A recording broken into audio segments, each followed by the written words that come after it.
Consider the parabola y equals x plus 2 squared. The original graph is shown on the set of axes below.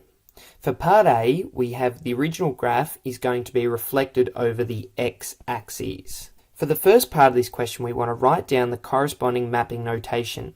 For this transformation, we'll have x comma y, and that's going to map to, and if we reflect over the x-axis, our x values are unchanged, so we'll just have x comma, and the reflection over the x-axis is equivalent to multiplying the y values by -1. So we'll have y mapping to -y. For the next part of this question, we want to determine the equation of the image graph.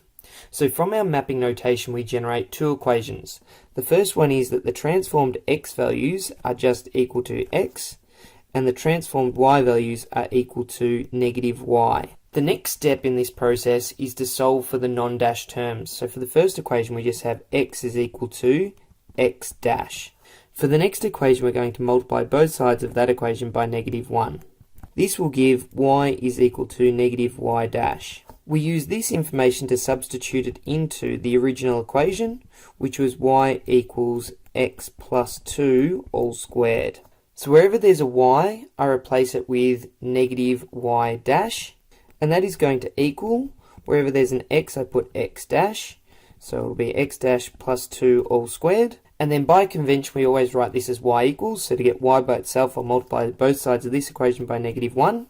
And we can say y1, which is the image graph, is equal to -x plus 2 all squared. And at this stage, we can leave off our dashes because we have our new equation y1. For part 3, the original graph is shown on the set of axes above. On that same set of axes, we want to sketch the new image graph. And we want to clearly show where the coordinates -3, 1, -2, 0, and 0, 4 have been mapped to. So as this is a reflection over the x-axis, we're going to multiply all the y values in these coordinates by -1. So if we start with -3, 1, that's going to map down here. And that point will still be -3, but it'll be -3, -1 as the coordinate. For the next one, we have -2, 0, and multiplying 0 by -1 still leaves it as -2, 0, so that point remains unchanged.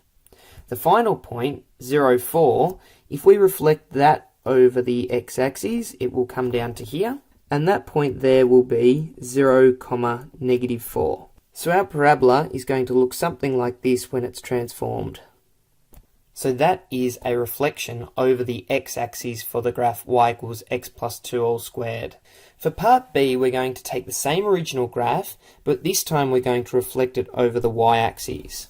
For part 1 of this question, we want to write down the corresponding mapping notation. So we're going to have x comma y, and that is going to map to, and this time, if we're reflecting over the y-axis, it's the x values that are multiplied by -1. So that will give us -x, comma, and the y values remain unchanged. So the mapping is to -x, y. For part 2, we want to determine the equation of this image graph. So we're going to have two equations generated from our mapping notation. The first equation says that x dash, the transformed x value, is equal to -x. And the second equation says that y dash is equal to y. The next stage of this process is to solve for the non-dash terms. So for the first equation, I'm going to multiply both sides by -1 to get x by itself. So this will give me x is equal to -x dash. The second equation already has y by itself, so that is y is equal to y dash. Once again, we use this information and we sub it into our original equation, which is y equals x plus 2 all squared.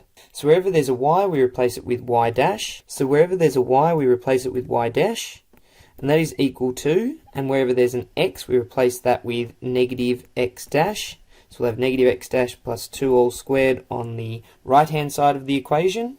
And now our convention is to write it as y equals, and y is already by itself. So we can just say y2, the new graph, or the image graph, is equal to -x plus 2 all squared.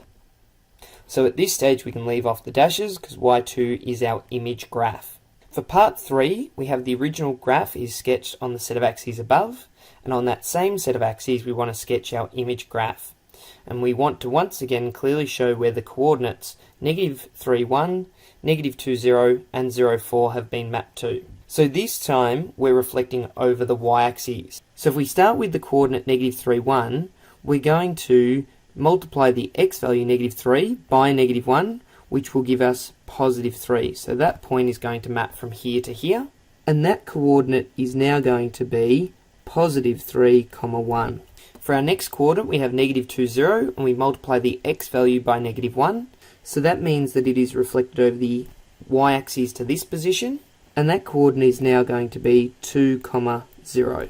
The final point, 0, 4, we multiply 0 by -1 and it stays as 0. So that point is the same for the transformed graph. So drawing our parabola through those 3 points, we find that our transformed graph looks something like the parabola drawn in blue. So that there is the parabola y equals x plus 2 all squared when it is reflected over the y-axis. On this slide, we've got a computer to generate those graphs, so they look a little bit neater, and we can see the reflection over the x-axis for the first graph and reflection over the y-axis for the second graph.